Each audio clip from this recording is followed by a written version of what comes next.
If that hasn't gotten people to wake up yet, what will? Wake up and realize these people don't care about you. The Libertarian Party is the only party that actually cares about your rights to liberty and freedom. What's up, North Carolina? Welcome back to the Liberty Inc. podcast, your source to all things liberty in NC. I'm your host, Mike Ross, and with me today is Michael Oakes. He is the representative, the Libertarian candidate for North Carolina House Representative seat 49. He is a 21-year-old engineering student at NC State University, and I am so excited for this podcast. I believe that Michael is the youngest candidate for NC House in history, and I love his campaign slogan, "Now it's our turn." I love that you're driving young engagement in politics. So, Michael, welcome to the show. Thank you very much. It's great to be here.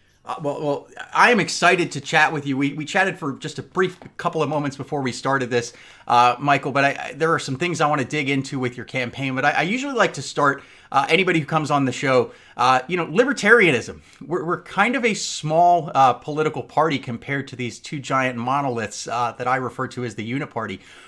What brought you to libertarianism, and what made you decide, I get that the Libertarian Party is small, but this is the party for me? How did that happen?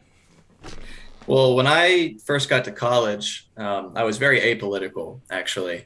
And I sort of started getting involved with these different opinions, people my age. I had a lot of friends that were doing things like YDSA and things like that. And I realized that there was this whole other world. It's not like my parents watching MSNBC or anything like that, just new, fresh ideas. And I realized that the more I looked at different issues, my answer was almost always less government. And sort of serendipitously, I found the Wake Libertarian Party specifically as a local event. And I've been with them for so long now that I feel like it's the right place for me. No, that's exciting. And when was that? I mean, you say you found them then. You're 21. I'm turning 40. I'm turning 40. How long ago did you become a libertarian? When was it that you found this? This was kind of your ideology. Yeah, so that would be somewhere around the fall of 2020. I think the lockdowns had a big part in that. There was some push there, seeing sort of the oversteps going on there, and realizing that there are probably better solutions that would involve less and not more. And so, about around November of 2020. Since then, I've been going to their events basically every week and dealing with them. It's a great group of people. No, that's awesome. You mean government telling people that they can't go to church and can't go to work and can't do things is something that would upset regular people. Never would have imagined. Well, believe it or not, it does. I think that's one of the things that I think has been, really an opportunity for the Libertarian Party. Because the message has been consistent, right? It's not like we were saying we were against government mandates just when this happened. It's kind of been 50 years now that we've been against this, and we've been consistent for it. Now, your campaign slogan, I really like it. Now it's our turn. And when I think, and I joked about this, a lot of people your age that I talk to are very much flirting with communism and socialism and things like that. But I really like that you want a liberty message to resonate with young people. So when it comes to now it's our turn, tell me what you mean. How'd you come up with the slogan? How do you envision it? What does that look like? Well, so I started looking at the numbers first. I wanted to see sort of what North Carolina was going through at this time. And I looked it up with the 2020 census. We found out that North Carolina was one of the fastest growing states in the country, which I did not know prior to that. And I looked into what sort of age groups were coming in. We have young families coming in. We have students coming into places like the Triangle, NC State, people wanting to do engineering like myself. Yeah. And I realized that these young people need to be free to pursue that success, because if we don't, these next 10 years in North Carolina, we're kneecapping ourselves. We have to make sure that these people who are coming in, it was mostly young people, we're not a traditional retirement state, mostly young people coming in, have the freedom to succeed. And there are a lot of barriers in their way, many of which were put in place by the government, as you can imagine. Yeah. So now it's our turn. We have this new generation of Americans coming into the adult world, coming into the workforce, and being a relevant part of society, and they need to be represented. And I want them to be inspired to represent themselves. No, I like it. I mean, I want to see a lot more engagement with young people, and I think back, to myself. I'm I'm turning 40 this year.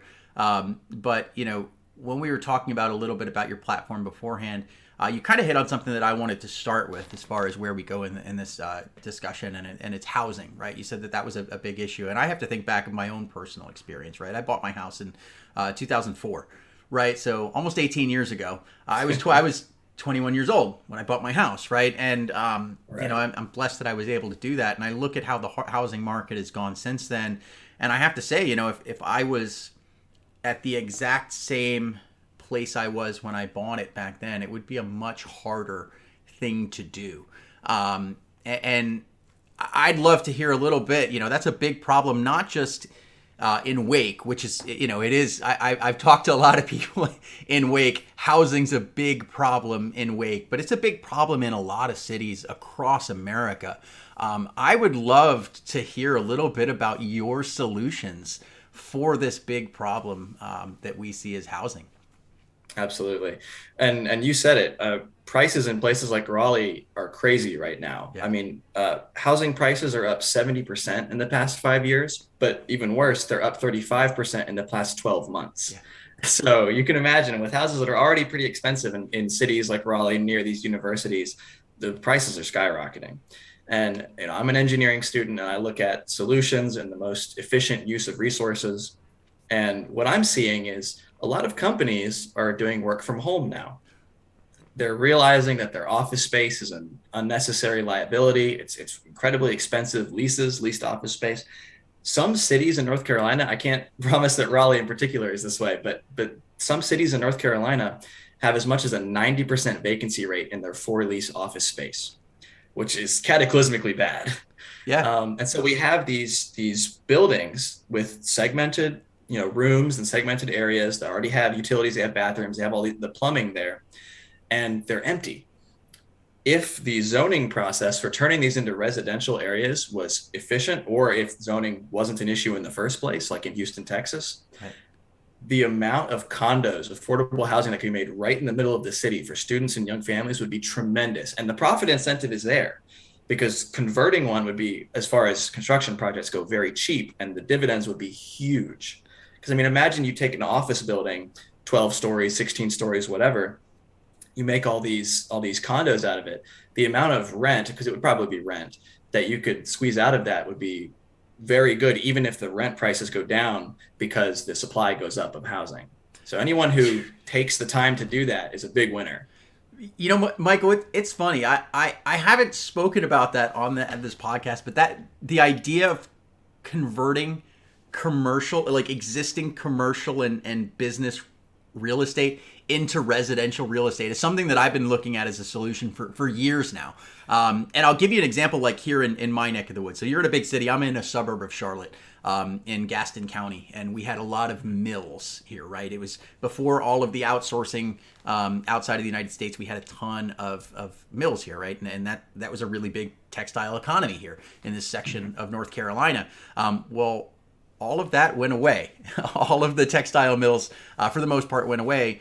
And there have been, several of these mills and projects where they're going in and taking these buildings that have basically been kind of abandoned.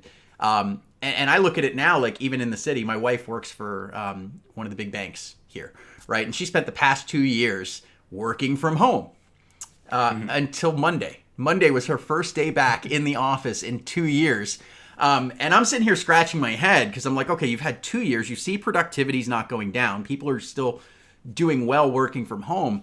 Like, why do you want to add all of this electricity cost? All of these other costs that come in here when you've got this property that you can work with some kind of developer who would be able to pursue a profit motive and shift the whole dynamic. Like, COVID caused so many problems, but I feel like we've had this technology to work from home, right, for a while, but companies just didn't want to do that, right? Like they have that question of, can we trust these people to keep working if we don't have supervision over them? Then COVID hit, and now you have the answer to those hypothetical questions you were asking. So I saw that happening with places like Luray Mill out in Gastonia and a couple of other places, and I saw this years ago, and I'm like, man, this is a great solution. Has that? You say that you're not sure if it's happened in Raleigh. Have you seen that happening in somewhere kind of in the Wake area or other places that you're kind of modeling that idea from? the for lease office space in Raleigh has experienced great vacancies. I don't know if it's 90% in Raleigh. Okay. There were some numbers for Charlotte, for Wilmington, for a variety of cities, Fayetteville, for example, a variety of cities in North Carolina that had these very high vacancy rates as companies they pull back. I mean, there's big companies that have their own facilities, Yeah. of course, and then they're not going to sell those because they've got the giant sign with the company name on it, all of that. So it's kind of a pride thing. Yeah, but But if it's even just then, they lease could office lease that space. They could turn it into condos and still keep their name up there. I'm sure they could structure that into the deal. Probably so, yeah. But yeah, but that becomes the question, and that's where I kind of look at the libertarian solutions for a lot of things is just like let free markets figure it out, right? Like less government meddling. And I think the problem is government makes it hard. Like say you were a big bank in Charlotte, right? And you have all this business real estate that's not being used because your entire workforce is home unless they're like in a branch working there. And let's say they had someone who said, you know what, I want to turn these into to apartments. And let's say, even following that one, they wanted to keep their brand name there. It's not unreasonable to think you could come to a deal that both sides of this would want. But I think in many cases, the government's actually the biggest thing hindering that, right? And I see that with some of the things that I'm advocating for locally here. Specifically, I'm working with a pastor who wants to build a homeless shelter, and he was sheltering people. And the city's like, the city literally put 60 people out on the street over zoning and fire code violations. Like they're like, yeah, you don't have the right sprinkler system, and you're not zoned for this, so we're going to put these people in January, right? In January, out on the street. And I just found out yesterday, in the past 5 days, 6 homeless people in Gastonia have died, which is just mind blowing. One of them on the church's property. And that issue of zoning, what does that look like? So I have to fast forward, right? Let's say you really resonate with the voters. The Wake voters come in. You're elected to the General Assembly. What does that look like? Here you are, the youngest person in the North Carolina GA.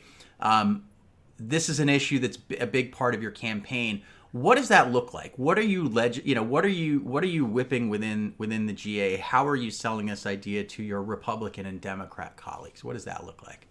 Right. So we can take a look at other places that have done similar things, right? Houston, Texas, for example, they completely got rid of their zoning. And so, land use, of course, there's still land use ordinances.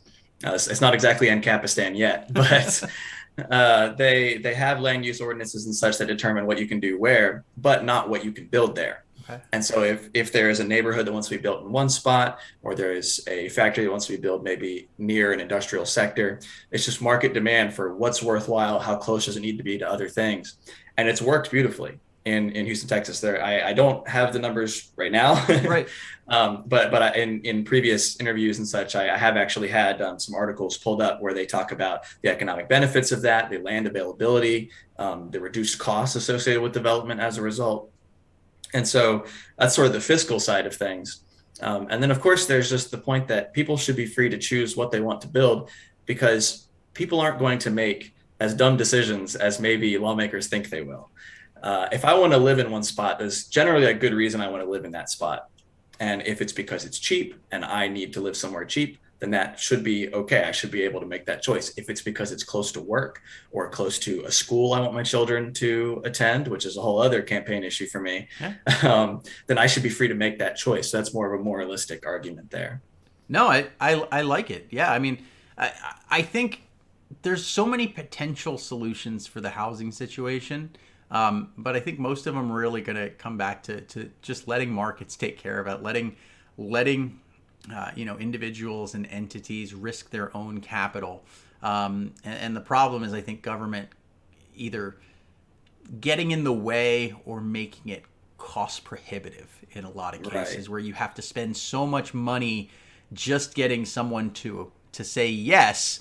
That now the profit motive is gone because your potential profit was just spent to jumping through all of these hurdles to get some local government bureaucrats or even potentially a mayor or city council to approve it. But you kind of you almost just segued into the next thing that I wanted to talk about automatically. I don't know if you're kind of reading like my telepathic waves here, Michael. I don't know if it's the Michael connection, but you touched on school choice, right? When I see that, I love school choice. I'm a homeschool dad myself. I would love the idea of my tax dollars that I'm paying for a school system that I'm not using, to follow my student as opposed to the school. But I think, at 21 years old, I think you kind of bring a unique perspective. A lot of people talking about, school choice are parents, right? Thinking about their own students. But I think that, being so young, being that you're in college and that, regular school was not that far in your past. I'd love to hear your thoughts, man. What does school choice mean to you? What would it look like from a standpoint of you as a legislator? What's your vision on school choice? I guess let's start there. Right. Well, I went to a public school system in my hometown, that being Clinton, North Carolina. Okay. Clinton is pretty small. And so in that particular case, I didn't miss out on much, I don't think. I had some good teachers. I had a good time. But you run into a problem in cities, for example, Raleigh, where you have a whole lot of people. And so the city gets a lot more strict about who can go where, because they build these up, they pre-build these schools, these public school systems. And schools, and really anything, benefits from competition. Sure. If there's no incentive to compete or to do your job well, then people are lazy. And it's not that they're doing anything wrong necessarily, but people are lazy fundamentally. And so they're not going to do it right. So we should be able to reward schools that do very well and attract people from further away, as opposed to insisting on, for example, vouchers and things like this. And you hit the nail on the head. You said, if you're homeschooling, but you're still paying income taxes and things like this, that's purportedly going to the roads in the schools. I guess that remains to be seen. And you shouldn't have to be paying that if you're not benefiting from it, which really works for a lot of things. So as a legislator, I would hope that the ability to choose will be put back in the hand of parents. As I mentioned, there's many young families that are moving to the Triangle to find new jobs. And what ends up happening sometimes is they can't afford to live in these very wealthy areas of, say, Raleigh, which of course is the area I'm most familiar with. Sure. So they end up somewhere that they're maybe a bit more able to afford. And then because it's a proportional funding system based on property values, and it's not a raw value, but a proportional value, what ends up happening is just because they can't afford an inflated house, their kid might be zoned for a far worse school. And then they got to jump through hoops just to get their kid to a better school, especially if they can't afford the time to send them to, or to homeschool them, or they can't afford to send them to maybe a local private school. And there's the whole issue of transporting the kids to school, which is another time sink. If people are willing to transport their kid to a different school, they've already run that calculation in their head. They shouldn't have to jump through more hoops. Yeah. No, I agree. I mean, that idea of competition, right? As far as it's benefited consumers forever. Like in every industry, competition has been huge, but education really seems like one of those industries where they almost completely neglect the idea of competition, right? They have this structure in place, and I get you're a candidate, and for any non-libertarians who may be listening, I know that this is primarily a podcast geared towards libertarians, but some of us are very much more extreme or radical than others. So I mean, I'm very much in I personally think the best solution is to completely abolish the Department of Education and honestly all the way down to all public schools. I know that's probably a very fringe radical position, and I could get into all of the reasons that I think that that's the best solution. And part of it comes down to small community schools popping up that teachers do the most work in the school system, right? But you have six-figure salaried administrators of the regional level of the district who have never spent 5 minutes educating any child, yet we're paying six-figure salaries to them. I look at it and say, well, if tax dollars or, if dollars followed students or whatever the system works out, I imagine my neighborhood, right? My neighborhood, we have 170 units and private roads. So government's not funding our roads. We're funding those. But if they're, let's say that schools shut down and there's a teacher here, I could see that teacher setting up a community school that's way more convenient for the kids in this neighborhood. And in reality, that teacher would probably make way more money, right? Like they take these 20 students and those dollars follow there. And now you have better paid teachers, more convenient, smaller class sizes. So I see free market solutions like that, and I get that that's radical, and trying to run a campaign on abolishing public schools may not be your position. It may be my position, but again, there's plenty of room. What does that really look like? What does the ideal school system look like in your mind? I believe an ideal school system doesn't have any barriers to where the kids can go to school. There is already, as I mentioned, a calculation being run in the parent's mind. They say, okay, I need to get to work in the morning, but I got to get Johnny to school first because we're sending him to this other school we prefer. There's no bus coming here. Or maybe there is, if it's a private school that has, say, like a van that they go and they collect the students, whatever it may be, that'd be part of the incentive structure for these different schools. It's all a give and take, and it's all about this free choice, this free market choice for these schools. So an ideal school system, whether it's public, private, charter, homeschooling, what have you, there just shouldn't be any barriers to selecting which one you prefer.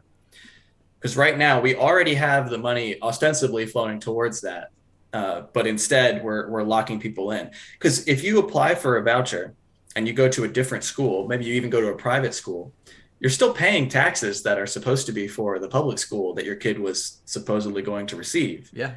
So it's at that point you're paying for no service. Like it doesn't make any sense.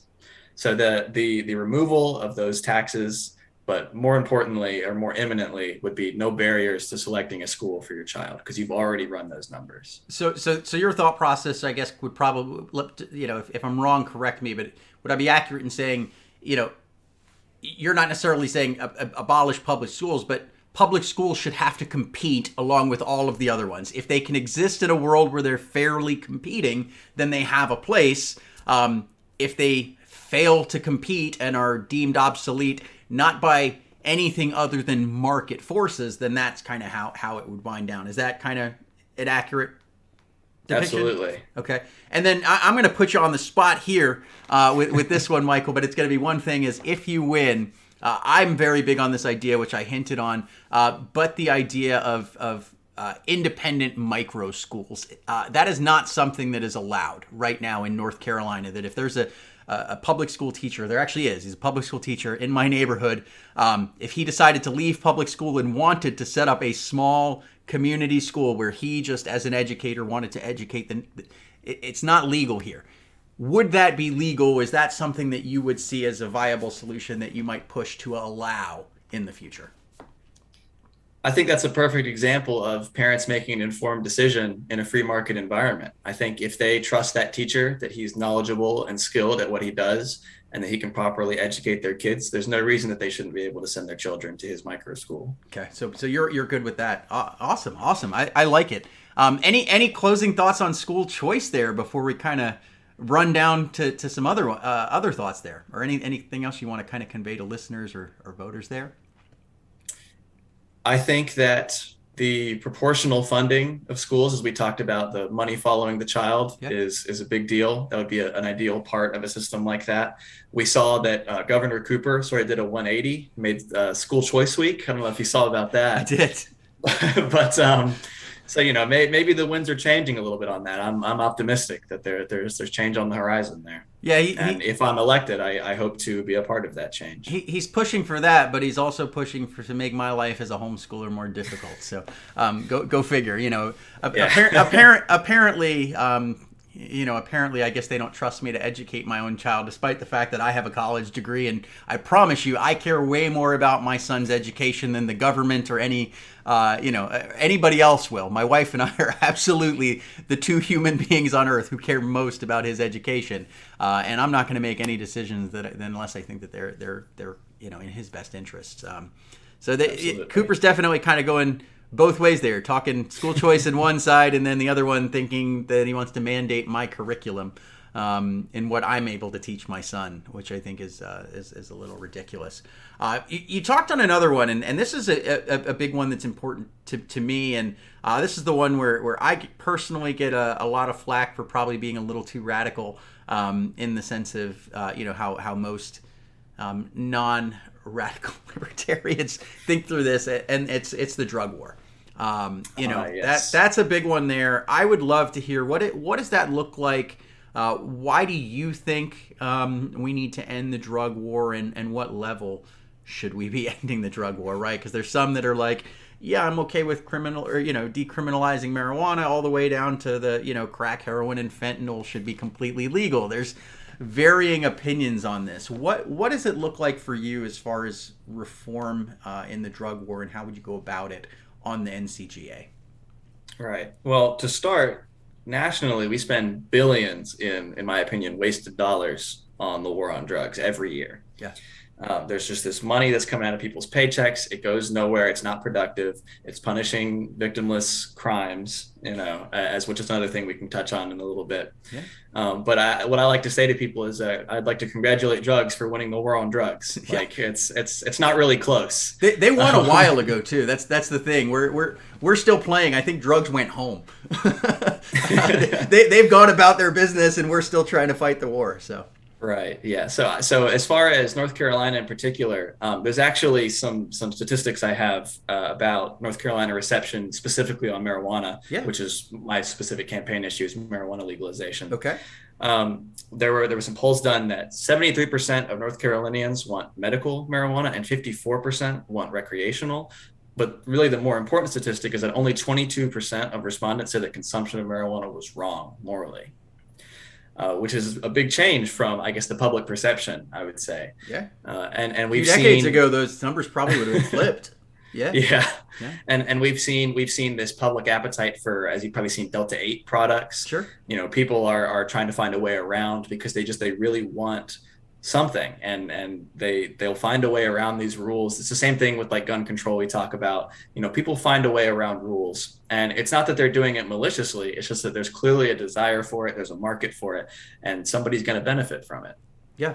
Now, as far as ending that criminalization there, as I mentioned earlier, I truly don't believe in initiating violence on anyone for a victimless crime of any sort. So, of course, in this campaign, mainly what I'm referring to is marijuana, but any substance that somebody wants to put into their body or doesn't want to put into their body, which is pretty relevant these past 2 years.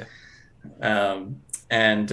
If they're not hurting anyone immediately, because we can mince words about consequences and extent, like take it way too far out. Sure. But immediate actions, consequences, if it's a harmless thing, if it's a victimless crime, there's no reason to throw somebody in chains for it. It's completely unjustified use of force. Well, and the thing that I think a lot of people misinterpret, especially with my radical view, I appreciate kind of the start with legalizing marijuana, decriminalizing marijuana, but I'm crazy, and again, I think crack is bad. I think heroin is bad. I don't do any of these things. And I think that you shouldn't do them if you're listening. But as a libertarian, if you want to do them, hey, whatever. I just think it's a bad idea. It's bad for your health. But when you go down that path, a lot of times people who try to uphold the system are like, well, it's causing all these bad outcomes, right? And you just have to look at the alternative. And I agree, right? People doing crack and heroin is bad, and it's hurting them. But let's look at the alternative, right? The alternative is they get caught with this substance, crack, heroin, something that's more shocking, right? Because, the fact that, and they still throw people in jail for marijuana, but, let's use the more extreme example for now, because people are easier to, usually more primed to disagree with me on that one. But what's the alternative, right? Like the alternative is you throw this person in jail, right? And let's say I saw in Gastonia, there's someone who was for crack cocaine, just got 15 years in jail. Like 15 years for doing this. Now, let's say they come out 15 years later. Well, it's not like they can keep drugs out of jail, but let's assume that they could, and this person comes out clean, right? Or that they just come out clean and get... You can make lifestyle changes and come back from that. But now you have this situation where you come out and your criminal record becomes just as much of a hindrance of your ability to contribute in society in the future than the drug addiction ever could. Like, you can beat that drug addiction, but you can't beat that, that crack charge that you had when you were 20, when now you're 40, you don't do crack anymore, and maybe you're even an advocate trying to get people off of crack, but because of this, you're going to have problems getting a job. You're going to have problems running for office. You're going to have all of these problems. So our solution to this hey, this is bad for you and you shouldn't do it because it's going to ruin your life, is we're going to pick you up, throw you in a cage for a period of time, and we're going to ruin your life instead. So thank you. We didn't want you to ruin your life, so we're going to ruin your life for you. And that really looks like the system. And unfortunately, it hits in, some of the broader things that touch on housing and all poverty, right? Now you have this situation where you have someone who's poor, who's going through this process, and they're getting caught up for thousands of dollars going through this system, costing taxpayers hundreds of thousands or millions of dollars. And I see it as a big opportunity. Like you hit on it, right, with the rise of Delta 8 and all of these. I think back, and I didn't get to see you at the convention this past week, but the past 2 years at convention, THC HempSpot has been one of our sponsored tables, right, where they do Delta 8 products, and I've chatted with them. And even these small business, right, this is kind of like the ideal situation, right? You have an American independent business who wants to start a business providing goods and services, and the government is shut down, has attacked his ability to receive money, like payment processing, and they've gone after this. And to me, I'm just sitting here, why are we spending our tax dollars making it harder for businesses when we can be solving things? I think I know what the issues are. I think I know the real reasons. Some you may want to call me a conspiracy theorist behind it, but big pharma. Sorry. No, but what do you think we change that? And I guess more importantly, what do you think the appetite is, right? Because I'll be honest, I get that I have some pretty radical views on drug legalization, and I'd say, if my next door neighbor wants to start a meth lab, have at it. Most people are probably not there. How do you do that, right? Because you've got the numbers on your side. It's clear you've got public opinion, especially when it comes to marijuana. How do we make that happen? We fast forward, Michael Oates is representing House 49. What does it look like from the GA? How do we get these Republicans and Democrats to vote for this that clearly has overwhelming popular support at this? Well, that takes me back really to what started me looking into those numbers.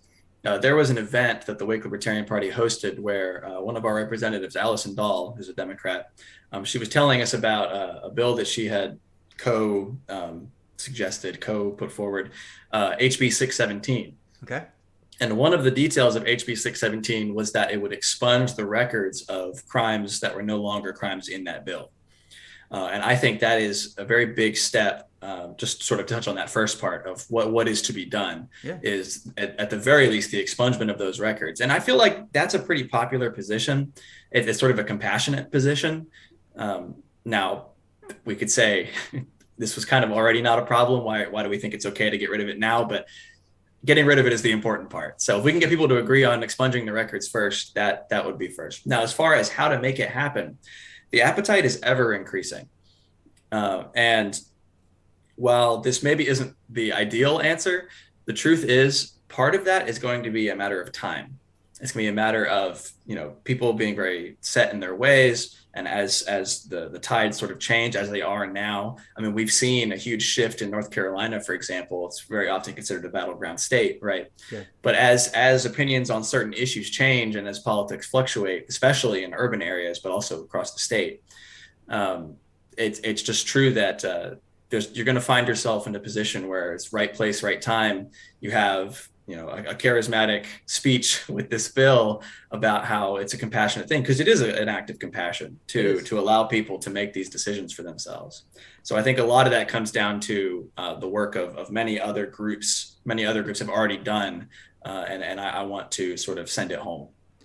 So from that standpoint, do you think, and I guess as a libertarian, we kind of have to think this way, right? Because even if you go out there and win, first libertarian in the North Carolina House, especially at 21, I mean, it's going to take more than just you, right? It's not like we get you in and all of a sudden this happens. Do you think that, it's going to be kind of the continuation of like advocacy groups that continue to push it, or is it going to be a matter of kind of just growing the combination of maybe getting some libertarians elected, but also some Republicans and Democrats that form a coalition around this issue? And then what does the time frame look like as well? Like, when do you think this happens? Either with libertarian support or without libertarian support? Because you would think with popular support numbers like this that it's just a matter of time, one way or another, before this happens. What do you think that looks like as far as timing goes? of course, I would like more libertarians to be elected Sure. into the House, into the Senate, and all this. But I truly think the most imminent change that's going to happen is advocacy. I think advocacy and reaching out to groups of politicians, like, for example, the people who put forth HB 617, including Allison Dahl, these people who have been in there for a while, they have the political clout, so to speak, and they know that this is a popular thing with their voters. They know it's a popular thing because there is a practicality argument to it. Of course, I recognize that politics is not all altruism, and if it was, the world would be a much better place. Yeah. But there is a practicality argument for it. That advocacy combined with sympathetic politicians as we move forward. And truly, I really believe that within the next 4 years, we will see legal marijuana in North Carolina, if not federally. Recreational or medical or both? Recreational. I'm very confident. I don't disagree. I think that's actually pretty reasonable, and a lot of people don't even know it. But to an extent, with the loopholes that are in the Farm Bill, like regular marijuana gummies are already legal in North Carolina. People don't realize it, but as long as it's hemp derived, right? So if the plant is below 0.3%, and then the double loophole is they extract the THC from the 0.3, and then as long as the 0.3 is below the weight of the gummy, it's already legal in North Carolina. The difference is you can't get it in the plant form right now. So I mean, I think you're probably right. 4 years, and I think that would be a good thing. Not only for consumers and choice, right? And again, I'm not saying everybody should go out there and start smoking weed, right? Like, I'm not saying it's a good thing to do. I'm just saying that you shouldn't be thrown in a cage for us. Which brings us to another topic, right? We have a lot of people in cages here in North Carolina, and a lot of them are in cages for nonviolent drug offenses. Not to mention all of the other libertarian problems we have with criminal justice and policing for profit and things that. Talk to me about those issues. Is that something that is on your campaign or something that you wanted to talk about? Absolutely, yes. Actually, over half of nonviolent drug crimes are marijuana related.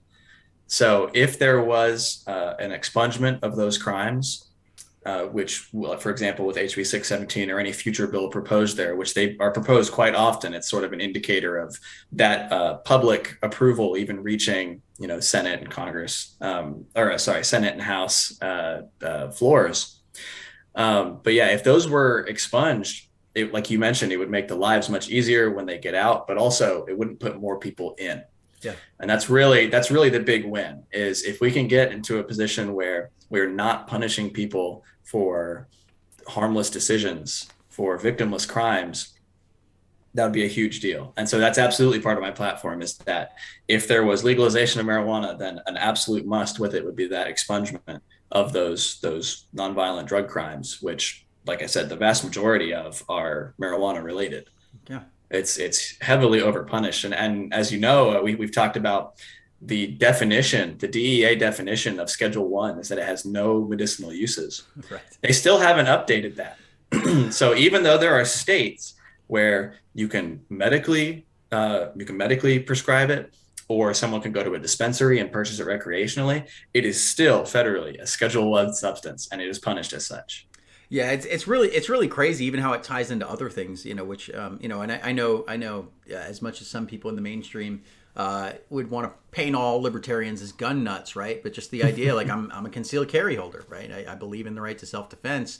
But the way things look, like I look at some problems. I've talked to some libertarians in other states, right? Like Colorado, where it's recreationally legal in some places, but the cross-check, right? Like when you fill out the form to purchase a firearm or to get your concealed carry, they specifically ask you, do you use marijuana, right? And if you check yes to that box, you don't have the right to defend yourself. What does that look like as far as bigger picture, which is silly, right? Because, I can still go buy beer or a bottle of scotch and get hammered and go shoot at things in my backyard perfectly legally, right? Like, I will say with the laws, I guess I can't do that off of my property, right? You can't right. Drink. But if I'm on my property, I could be completely drunk and, shooting into the woods. no, as long as I'm allowed to do that, no problem. What does that look like? Because I think, would you want to see that change too? Because I see some people who are bringing about, and the way that they've done it in places like California and Colorado. They've made it legal, and that's great. But it's now touching on kind of other things like, you have this right, but in order to participate in this right, you kind of have to lose this other right. How do we find a balance, and how, do we do it, or do we not try and we just kind of take this as the short end and fight that battle later? I think that's definitely a separate fight. Okay. I think it's really easy to get sort of pessimistic about gun rights. I mean, we've seen some great groups like the GOA, the FPC, that are always working very hard to try and turn things in the right direction on that. But and I have quite often spoken on how funny it is to see the unlawful user of marijuana line on background checks and such when going and purchasing a firearm. But yeah, I think that is a national level fight that is going to have to happen, and that will happen concurrent with and continuing on past my projection for when North Carolina will have their marijuana issues sorted. Now, if it becomes federally legal, I guess we shouldn't get our hopes too high with the DEA lagging behind on updating their definition. But one would think that if it becomes legal federally, then that line would be removed, or that detail would be removed from it, and then we've sort of expanded those rights a little bit more. And that would be ideal. So I suppose that one is, that's a different fight that we're going to have to keep fighting for and keep pushing towards, and try our best to move in the right direction, move the needle in the right direction. No, I like it. And another one, and these are big ones, and I've seen, some states are already kind of going down there, but I do want to touch on it because I think it's it's an issue that definitely resonates with libertarians, and I think that if you take the time, it can be a very, not even a very difficult sell to Republicans, Democrats, and independents. But in that same topic of criminal justice reform, things along the lines of qualified immunity, right? No-knock raids. There's a lot of other things here that libertarians have been a voice on for a while. Are there any of those issues that you're trying to kind of bring to the campaign, or that that you think are issues that are relevant to North Carolina that we should be talking about? I think that those issues are not directly on my typical campaign docket, but they are issues I feel very strongly about. Okay. Qualified immunity. I mean, just full stop. Michael looks for NC messages. We need to end qualified immunity. Just full stop. No ifs, no ands, no buts. No ifs, no ands, no buts. It needs to be gone. It's a favored citizen status, and time again, all it does is punish just average people who end up in altercations with law enforcement, for example. And many of these times, we've seen about body cams being turned off, or the footage mysteriously disappearing. We saw about Duncan Lemp, for example, and all the issues there, which of course we're coming up on the anniversary again, very tragically. Just this, I can't even call it not fair, because it's so much worse than that. It's a blight on society, this imbalance that makes them completely unaccountable. We've heard about rulings where they say that police don't actually have a duty to protect people, which you've probably seen about that. And this is just an extension of that they can just do whatever they please and get away with it. And it absolutely needs to be fought at every avenue. And I'm gonna hit on one specific one again, and this is just selfish podcast host making his issue everyone's. But there's a silly ruling that was put on the books. I think it was by McCrory signed it into law. But body cam footage in the state of North Carolina, in order for it to be released, it has to be authorized by a judge. And if a judge says no, for any reason, it can't be released. And this is only relevant because I recently had a rally here in Gastonia where Spike Cohen came up because a homeless veteran he was arrested for a misdemeanor panhandling charge, even though he wasn't panhandling. But they tased his service dog, and his service dog ended up dying as a result of this. And there was a lot of outrage. And we've kind of been pushing for a couple of months, and the local news said, release the body cam footage, petitioned a judge, and the judge said no. How do you feel about that, right? Because the way I see it is we as taxpayers pay for law enforcement, right? So all of those body cams are owned collectively by the taxpayers, right? It's us who pay for them. Yet here in this state specifically, they're certainly not part of public record if you have to jump through all of these hoops. Is that something that, how do we handle that? Because I see that as wrong. Personally, I see it as, if there's a public interest and the public wants it and we paid for it, is it possible that the body cam footage shows the cops doing something wrong? Yes. But that's what it's there for, right? Is how do we trust the people who are here to keep us safe if there's no accountability? Is there any kind of other changes there? I know it's not a big, a part of your platform there, but is that something that you would, potentially consider advocating for on the GA as potentially changing? Right. Yeah, I've been following the Gastonia situation there. I saw, I think, originally Spike's advocacy about that, and I sort of started looking into it. Even beyond just the fact that it's paid for by us, right, is that freedom of information is the cornerstone of any functional society. Yeah. Freedom of information, especially for accountability purposes, is the only way that we keep things accountable, we keep things moving smoothly, and we make sure that injustices are minimized or avoided entirely. Yeah. And so if there is a system in place, this ruling, for example, where the judge can just say, no, I don't actually want to show it. It's not relevant. I've decided it's not relevant. That's simply wrong. It's not how the system is supposed to work. It's not how the system is going to work. And so, yes, that is actually something that I do care about, and that I would happily advocate for. Awesome. The changing of, obviously. Yeah. No. Yeah. Definitely. Yeah. I couldn't imagine that you'd be wanting to put something like that in place. Michael, I'm keeping an eye kind of on the clock here and the time here, and there's a couple of things I definitely want to make sure we get to. But one would be, hopefully we've got some libertarians listening. Maybe we've got some non-libertarians listening. But one thing I do know is to win a race for public office takes a couple of things. One is eyeballs and two is money. Where can we send somebody who is listening to this that I can drop it in the comments down below where they can learn more about you, share your campaign site, hopefully, and if they are so inclined to do so, contribute financially or volunteer for your campaign? Where can we direct people to that they can help make Michael Oakes for NC House 49 a reality? Well, right now, my main avenue to contact me and see what my campaign is doing would be on Twitter, which would be at Oakes for NC, OAKES for NC. And also, we're currently setting up the website, and that is also oaksfornc.org.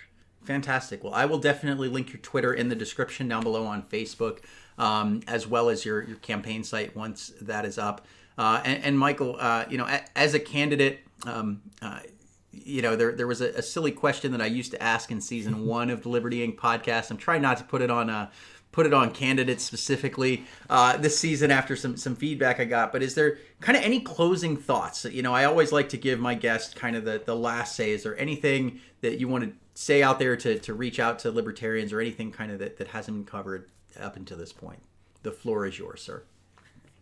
Well, definitely reaching out. As you mentioned, there's probably mostly libertarians watching, but just as sort of a message to everyone, libertarians are not aliens, right? We're so used to Democrats and Republicans and I guess independents in the United States, but libertarians are doctors, engineers, artists, farmers, like anyone else.